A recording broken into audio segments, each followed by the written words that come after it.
Hey everyone, Eric Watson here, freelance writer, player of games, writer of boards, recorder of videos, and tabletop role-playing aficionado. Welcome to another DM's Guild review, my written and video review series. Take a look at the adventures and supplemental material at the Dungeon Masters Guild website.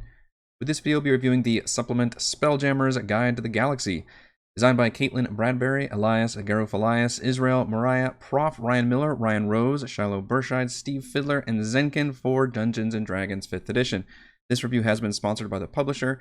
A review copy has been provided for the purposes of this review. If you're interested in a sponsored review, please reach out to me via email, Twitter, or Discord, or on my submission form at roguewatson.com. And if you enjoy my content, consider using my affiliate links for online shopping and supporting me via patreon.com/roguewatson. Hopefully you have all had a chance to check out my review of Spelljammer's Adventures in Space via Roll20.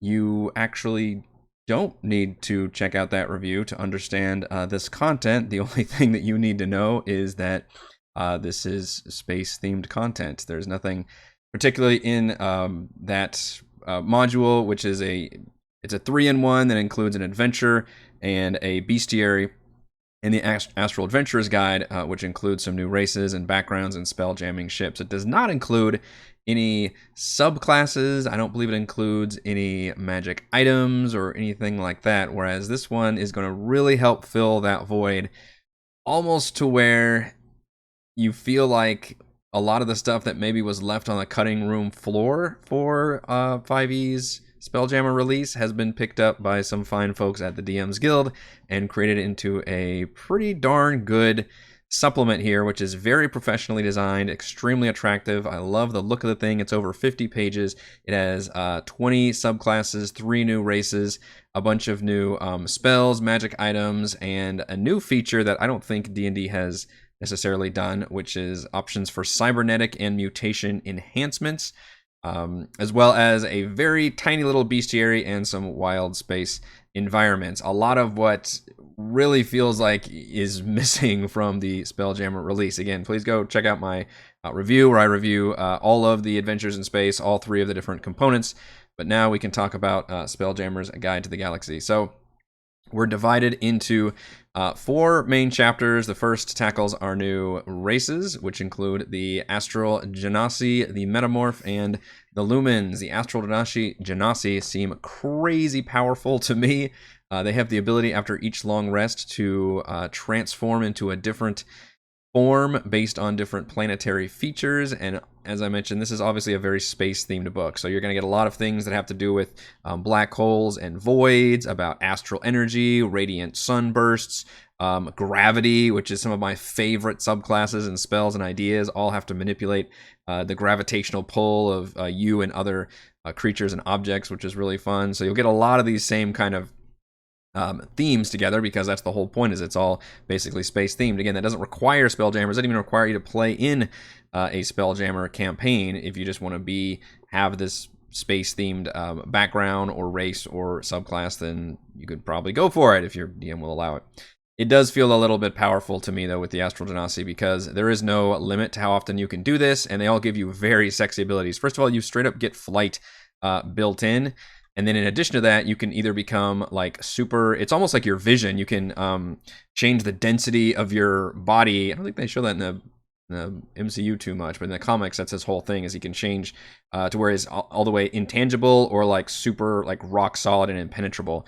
And that's basically what you are as an Astral Genasi. You can gain like damage threshold, and you can't be pushed or pulled, or you can even become like the gaseous form, where you can get the plasmoid ability. You can squeeze into cracks like 1 inch wide, or you can just give off blinding radiant light and even do damage if anybody's touching you. All 3 of those are fantastic, and the fact that they don't require anything, it just says after a long rest you can just transform into one of these and it's always on. That seems way too powerful to me. That needs to be like a limit for you to go Nova, like, you know, once in a while or something, maybe scale to your proficiency bonus, but that seemed really, really strong.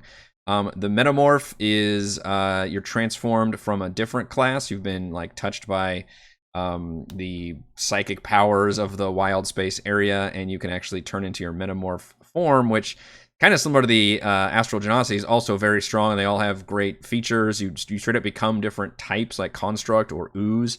and then you can gain different kind of damage resistances, but you still gain your original race thing. I think you can swap between them, so you're almost 2 races in one. And then the Lumen is an empath where you can share your emotions and thoughts with other people, kind of like I think it's Mantis from the Guardians of the Galaxy. The races feel a little powerful to me. I didn't actually include it as a con because I think they're all, fun races and they fit the theme pretty well, but the abilities they have seem very, very strong compared to other race abilities. And maybe that's just a problem with power creep in 5e in general, where unfortunately our poor player handbook races just can't quite keep up with the sexier, new races that are coming out with each new release. And maybe 1D&D will help kind of fix that with a lot of the new character origin stuff. But for now, it does feel like a lot of the new races that I'm seeing just feel very, very overtuned and powerful. The majority of this book is the new class options. You can see we've got almost 25 pages worth of subclasses, about, I think, 1 to 3 subclasses, averaging 1 for each different class. Spelljammer's The Astral Adventures Guide, I'm pretty sure does not include any subclasses whatsoever. So this is a huge, huge plus and really gives the designers a chance to explore what would different space-themed subclasses look like, and how can we build on that. And when I'm looking at some classes, I'm basically looking at 3 different factors. First, is the subclass thematically interesting? In this case, thankfully, the theme is baked into the actual supplement, which is they have to do a space, right? And I mentioned kind of radiant energy, sun, nebulas, or the opposite, like the darkness, the void of space, or gravity wells. Like all of that is really strong theming. You can build some fun subclasses off it. Number 2, are they front-loaded with cool stuff? Don't make me wait until level 12 before I get some cool feature to use, because most D&D campaigns are never going to get there. Now, some subclasses are going to do that better than others. Poor Rogue is always a really hard one to design for, because you get your one feature at 3rd level, and you don't get your next one until 9th level. So you have to front-load something cool at 3rd level for the poor Rogue. Everybody else can usually get, another one at 6th level or something, but I'm looking to see if you get your cool signature ability early enough to actually make it worthwhile. And 3, are they actually distinct from the official 5e subclasses? And unfortunately, what always keeps hitting these designers is that WotC keeps putting out more and more official subclasses and keeps filling out more few gaps and getting feedback from what people are playing and what they're looking for. And so it's getting a little bit harder for designers to provide actual new and original ideas that don't overlap already existing subclasses. And that happens a little bit here, but both times that I noticed that it kind of happened, I think the designers here actually did a better job than what's available in the I forget whether, but between Xanathars and Tashas and all the other stuff, we've got all those subclasses built in. So I will go over the ones that I like the most. I will say at the very front, on average, I really like over half of them. There are 20 of them here, so that's a dozen great subclasses, which is pretty impressive. There are about a quarter of them that I think are very boring, or maybe even a few that aren't very interestingly designed or anything. So it's not exactly like they're all amazing or even all okay, but there's over half of them I think are really, really good. Starting with the Artificer, this is the Spellwalker Technician. So we already have the Artificer Armorer, right? Which is the Iron Man. Like you can have your special magic armor. You can do 2 different modes, and you gain different abilities in those modes, and it very much feels like you're going full on Iron Man. Well, the Spellwalker is a good example of what I just mentioned about how the designers actually do a better job of that. I think is way fucking cooler, because it turns you into a full-on like mech warrior, which definitely feels a little bit powerful because you can summon your own fucking vehicle. But I'm gonna allow it because it's cool as shit. And I also love that it front loads the ability, which it checks that box off. You get it right at 3rd level. You can summon your Spellwalker. And then I love that at 9th level, you can further customize it with all these very, very cool additional abilities. You can give it the ability to fire a bunch of missiles, or give it a climbing speed, turn it like a spider mech, or you can gain a little battle perch where like somebody else can hop on there like a turret and gain cover and stuff. It's Balance-wise, it feels hard to label the balance because of the fact that you can just summon this creature. But, you know, whatever. We've got Druids who can wild shape, and they gain all that temporary hit points anyway, so screw you, Druids. If that's where the line is, then, you know what? I'm fine with the Artificer gaining their own freaking Mech Warrior mode. That's perfectly fine, and I just think it's a way cooler version of the actual Armorer, so big thumbs up to the Spellwalker.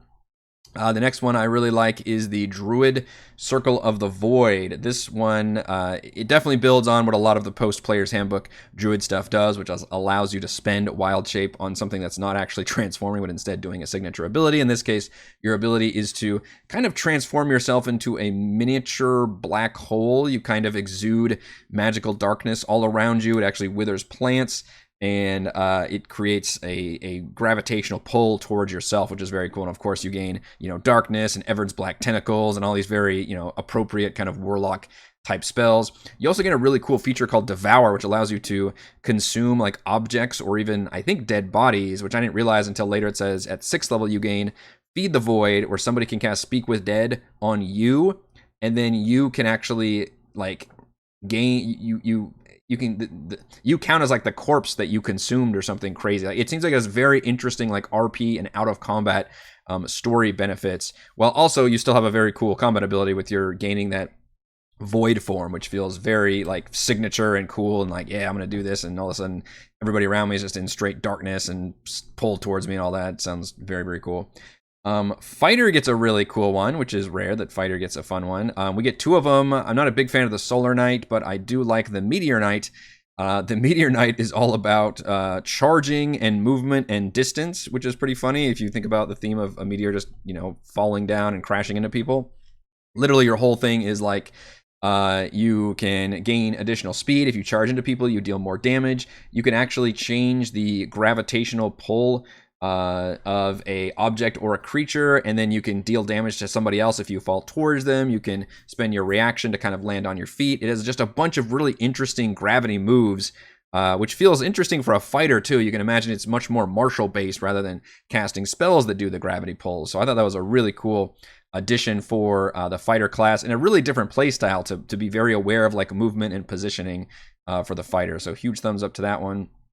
The monk Way of the Raging Sun, you know, we've already got the Sun Soul Monk, which is based on, you know, again, having radiant power. And I think this one, again, is a better version of the Sun Soul Monk. You can enter a Radiant mode where you actually take hit point damage, but you gain key points, which is pretty cool and different, I think. So you're like literally burning off your own life energy, but you gain additional key points every round. And the idea is you're supposed to keep, you know, spending them every single round to do different things. And then at 6th level, you gain a lot of different fun things you can do with those key points, like teleporting around or dealing fire damage as a reaction or blinding people. Anything that has to do with like radiant sun energy, and Raging Flame Strikes is just a better version of like Sun Soul Strike. Like just straight up huge upgrade, much more thematic and interesting.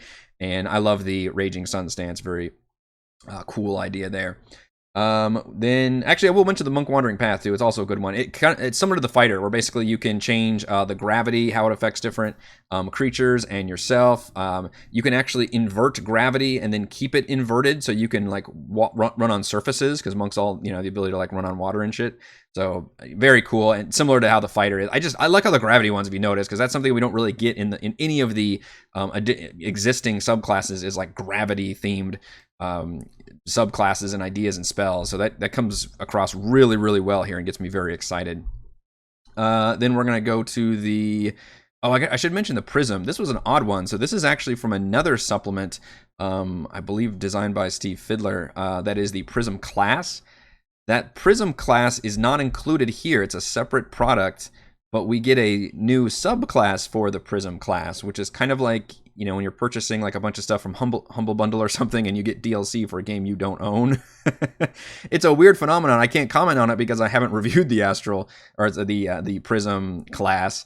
It's cool to see, and this is not the first time this has happened before. I've reviewed supplements in the past that also had, you know, like the Pugilist was a popular one a couple years ago, where it's like they provide additional subclasses for non-official classes. So a cool idea, and I will mention that in case you have the Prism class. I mean, it looks interesting based on what I'm seeing here, but I don't know anything about that class, so I can't really comment on this one particularly. The Ranger Astral Seafarer has a very particular ability. I'm still not even sure I understand how it works, but you can when you attack somebody, you create like a misty fragment of them, of the enemy, that is tethered to the original enemy. And then no matter where that enemy goes, you can still attack, essentially like a dummy that can't move and has the same AC, but like half the hit points. But I guess the idea is it makes it so no matter where that enemy goes in the future in combat, you can still attack this dummy character. So you don't have to worry about positioning too much, which is a fascinating ability. Also seems like a pain in the ass for a DM to like track and take care of. But I haven't seen anything, and I've reviewed a lot of stuff that even comes close to this kind of concept, especially in a non-spellcasting class feature. So it also keeps some people from running away, because if you go within 300 feet and you take like a lot of psychic damage based on the amount of health that's left in the dummy character. So I thought that was just a really interesting feature. I hope I'm understanding how it works correctly, but it seems like an interesting way to like tether an enemy to a spot, and then who gives a shit where, you know, they're running to a repositioning, you can always sit there and attack that little dummy version of themselves. The rogue gets a lot of interesting subclasses here, and I think rogue is one of the hardest ones to design for, because you only get the 3rd and then all the way to 9th level, so you really have to make that 3rd level ability pretty cool. The Maverick is all about teleport, which I like. It's called Maverick. It's all about speed. I feel the need for speed. It's based on the fact that you're in spelljamming ships going very, very quickly, you know, through the astral sea. So in this case, you can like charge and teleport forward. It's different than the speed based of the fighter Meteor Knight, however, because that one is literally you're still running forward just at large speeds. This one, you're literally like teleporting like insane speeds. Like at 9th level, you can move up to 300 feet in a straight line, and then you can bring everybody with you, and just has some really interesting features. It does a good job of giving the ability at 3rd level and then making it stronger later on, but the idea of a rogue being able to kind of gain that super speed, not gain opportunity attacks and all that, seems pretty fun, although they've already got a lot of tools they can use to do that with. The Jammer is a smart way of taking a very, very simple concept, but making it thematically interesting. So in this case, the idea of the Jammer is you gain limited use Dispel Magic with the Disrupt Magic. Then at Spell Jam, you gain a limited use Counterspell. And then at Mage Sight, you gain a limited use Detect Magic. None of that seems very interesting on paper, and yet the way they describe these features, that you're kind of jerry-rigging like these random objects that can kind of do these devices, and you're kind of this tech-based rogue, and it gives you these very helpful like abilities to shut down other magic users, makes it feel a lot more interesting and cool and thematic. And I would argue that those are very, very critically important and useful spells that would actually come into play quite a bit often, especially if your party doesn't have that wizard that has those easy to use reactions and ways of dealing with other spells. So shout out to and I think rogue is very hard to design for, and I think both these rogues are actually pretty darn interesting. And then I think the sorcerer and wizards are both really great too. The sorcerer, galaxy magic, can make their own freaking asteroid belt around them. Again, kind of like the druid void thing where it's gravity based, but in this case, instead of darkness, it's like floating rocks around you, and you can eventually, at the very high level, turn into a whole insane black hole that's centered on yourself. I just love all the new gravity fun, and you gain a lot of cool new gravity spells from this book as well. Meteor and Gravity Well both being very cool new spells. And then Wizard, where are you, Wizard? Warlock's pretty good, but I want to focus on the Wizard. I think both Wizards are really cool. They're both, actually there's 3 Wizards, aren't they? Cosmomancer, Shipbreaker, and Assault Magic. So the Cosmomancer gets to add different magical effects to any AoE spells that you have. The Shipbreaker transforms any AoE spell into a laser, into a line-shaped spell, like Burning Hands, Fireball. You can turn into like a laser blast and redirect it. And then Assault lets you turn any AoE spell into a cone spell. So they're kind of all a little bit similar to each other, but they're all very interesting in their own ways. You can turn your, specialize your mage in shotgun blast, or specialize them in laser blast, which I think is because of the way, ship combat, you have the feeling of like the plumes of the engines. None of that actually exists in Spelljammer. It's all like actual ships. But for me, that makes sense because of and then of course the laser blast ships. Thematically, it gets a little bit sci-fi, and we get even more sci-fi once you get into cybernetic, which is not necessarily what Spelljammer is. Spelljammer is much more just fantasy in a space that exists with their own vacuum and gravity wells and air envelopes and everything else. But they seem very, very cool, and I appreciate how you can add all these different effects and reshape all your attacks. That definitely seems very cool for spellcasters to do. All right, so that was all of our subclasses. We get some fun new spells. I mentioned a lot of things that have to do with Gravity Wells, Push, Pull, the actual spell Gravity Well. Meteor is especially cool because you can actually, I don't think any other spell does this. You can either cast it as an instant spell or concentrate on it as you literally pull a rock from the ground, you know, telekinetically and raise it up. And if you concentrate, it keeps getting bigger and bigger and bigger over time until you can finally release it. That's a cool idea for a spell that I haven't really seen those mechanics used before. So I like all your little spells. Magic items, we don't really get much. As a gun that can teleport people. But the main thing here is Cybernetics and Mutations. Those of you that have watched my Tomb of Annihilation campaign, as well as my current campaign, Rime of the Frost Maiden, know that I have actually used several Cybernetics in my game as special loot for certain player characters. I literally gave one of my my Druid wild shaping, combat shaping player character the Adamantian Skeleton, which is here under Bone Lining. And I also gave my current Artificer, who's based on the Full Metal Alchemist character with the robot arm, his own upgraded robot arm that can change into different forms and do the arm cannon and blade arm and all that. Those are all included here. These are all those kind of ideas. They give you all kinds of different enhancements and special features. You get potions you can instantly inject, different mechanical organs that give you advantage on different saving throws. You can gain dark vision. You can gain, I think, see invisibility. There's like a laser eye. Just a lot of really cool features that have to do with things that are built into the players themselves. They obviously, I believe, all, maybe not all require attunement. Actually, Bone Lining you don't have to attune to, even though it's a part of your body. The one thing we don't get for these, which I do like, is a table that gives me an idea of like their costs, or maybe like time it takes to install them, or something to do. I feel like there should be tables here when it comes to a bunch of a unique kind of loot. Yes, they are given their own rarity, and I guess you could cross-reference that with, what is it, like the DM's Guide, or Xanathar's maybe, that goes over like the cost of different magic things. But I feel like this should have its own, because mutation and enhancements are both very unique when it comes to how the players actually gain them and install them, and or become exposed to them. In the case of mutations, it sounds like you can almost just drink a potion and have the mutation happen. So I would have liked some kind of tables or something to give me more information, although I like the ones themselves. I think there's a lot of really cool and fun features here. You can even go full like super villain with steel wings and, you know, spider legs and scorpion tails and all this really crazy shit. The Bestiary is should not be oversold, I guess. It's basically, you know, all the cybernetics mutations I just mentioned. We get 3 stat blocks for each of those things, and then like a handful of space versions of animals. So like space whales, which I think are already in the Boo's Astral Menagerie. They had the Kindori. I guess solar ray is kind of cute. Like they're interesting ideas and fine. I like the artwork here, but we're not really getting some very creatively original monsters or like new alien civilizations or anything like that. So I don't think, I'll just say the Bestiary is not going to sell this book. What's going to sell this book is the subclasses themselves. Although having stat blocks for the new features that you introduced is always a very welcome addition. What should help sell this book, however, is something that's included at the very end. Doesn't even have its own chapter, which it should have, and frankly could have been expanded, because this is awesome, which is the wild space environments. This is something that is not included at all in the Astral's Adventures Guide, and this builds off a little bit of what Tasha's introduced, which were dangerous environments. It unfortunately doesn't necessarily do the big tables like Tasha's did. The one we get is for the Mirror Zone effect, this giant awesome D100 table.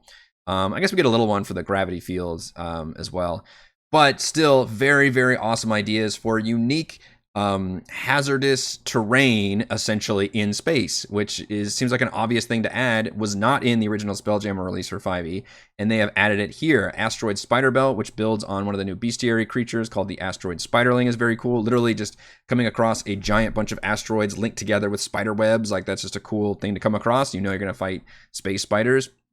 Gravity field obviously can be very tricky. The gelatinous nursery is a cool idea. It's a giant, basically like a planet-sized gelatinous cube.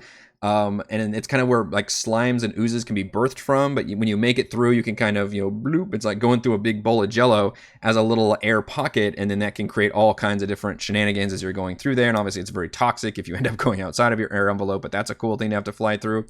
And the mirror field, which very much reminds me of the Doctor Strange movies. I believe both of them did this, where they go into the mirror realm, and it's all kind of crazy things that can end up happening with the visuals, and it's even hard to describe it. But and you go through, it's like a rippling, effect when you enter the mirror world, and there's a huge D100 table of things that can happen if you try to like cast any teleportation magic or any illusion magic or things that would maybe not behave normally in the mirror realm. So really, really cool ideas for these different environmental hazards that you would come across, and it is just such a great reminder of the fact that there was a lot of content that feel like it was left out of the Astral Adventurers Guide that this supplement has nicely provided. All right, let's go over my pros and cons for Spelljammer's Guide to the Galaxy. Pro, 20 wild space themed subclasses, a huge pro, and the main reason you're going to want this book, I think, are the subclasses, which go nicely with all the new races and backgrounds, and even the adventure. There were good parts of the Spelljammer 5e release, but it did not include any subclasses that you could work with, and I really like the themes that are used here. I think they're very well realized. There was some that I skipped over that I didn't think were very interesting, like the cleric, and one of the other fighter subclasses, ones that just, the bard, for example, astrology, I just didn't do it for me. But for the most part, there was, probably at least a dozen I went over that I thought were really interesting and explored their themes in some really fun ways. Pro, over a dozen mutations and cybernetic enhancements. I do think that was a very cool feature, and obviously I'm very pro. Not necessarily body horror, but definitely enhancing the players innately rather than giving them just a shit ton of magic items over and over and over again. Pro, creative and interesting wild space environments. I loved that final little section. It's almost like blink and you'll miss it because it's not given its own chapter or section, but it's such a creative and cool concept, and it really feels like you need it to be able to run an appropriately awesome, interesting Spelljammer adventure. And pro, it's got an attractive professional layout and design. I really like the way this book is put together. I like the purple and blue motif. I love that we've got full color, amazing artwork, as well as just, the way the pages are drawn. Look at those symbols atop of each class. That is such a good idea. I love that for any book that lists all the subclasses. That really helps make things pop. I will give one very minor complaint as part of my pros with the way the book is laid out, and that's when it comes to multiple subclasses under one class. So for example, Rogue, you've got the Maverick here, and if you just keep reading, you're just like, oh man, this Maverick has a lot of stuff, and like, oh wait, no, the Jammer is a separate one. So this, I'm being very pedantic here, but this Jammer should have been a bigger font or different kind of thing, so it denotes better at a glance that, like, hey, this is a whole separate subclass we're getting into. Instead, all you get is this little pink line to denote that this is a whole separate thing, and then it's just the same size as the rest. That's very, very nitpicky, but other than that, I think it looks extremely sexy. I love the way this product has come together.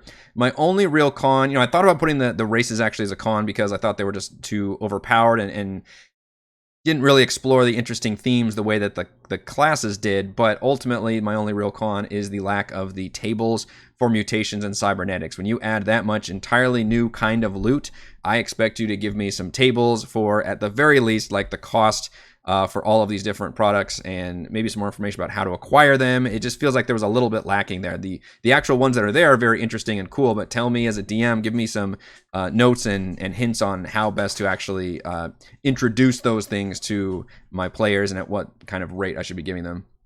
All right, final verdict. Injecting an appropriately spacey theme to new races, subclasses, creatures, and enhancements, Spelljammer's Guide to the Galaxy fills a black hole-sized void in the Astral Adventurer's Guide. Thank you to everyone for watching this video review. You can see my written review at roguewatson.com. You can watch more reviews and follow our own D&D adventures here on my YouTube channel, and you can support my work at patreon.com/roguewatson. Thank you.